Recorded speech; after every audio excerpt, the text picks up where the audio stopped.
Ramana Maharshi's words are deep and direct. My comments are intended to bring his deep words into your experience. Use YouTube's closed captions to read along.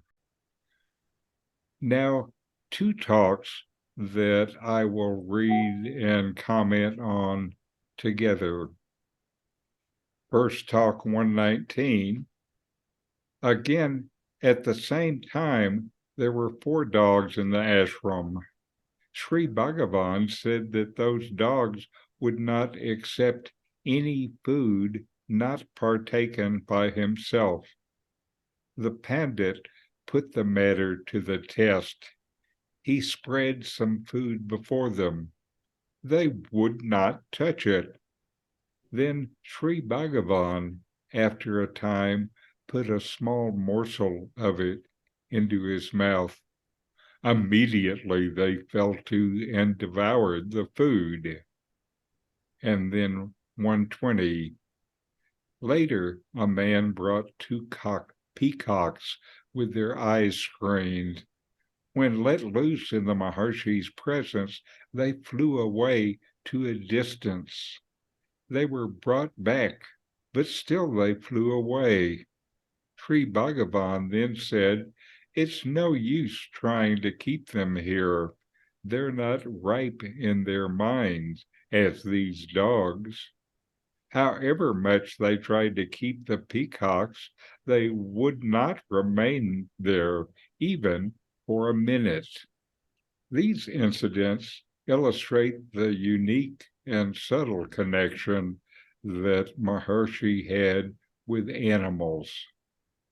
The dog's refusal to eat food until Ramana had partaken of it demonstrates their recognition and respect for his presence.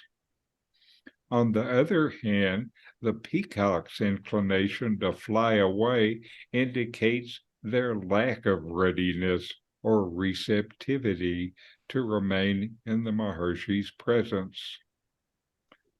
These incidents serve as symbolic reminders of the spiritual qualities of receptivity and readiness in the path of self-realization. The mature seeker will wait for, then take the teachings offered by a teacher like Ramana. The one that is unready will fly away.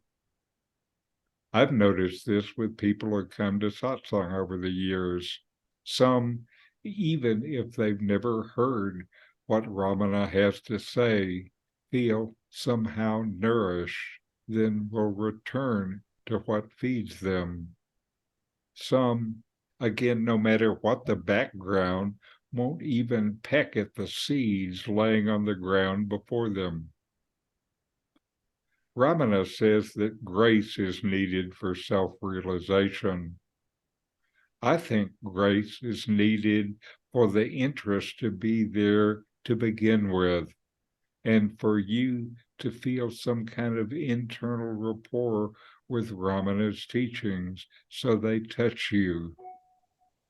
That you are here today listening shows that grace has already come into your life.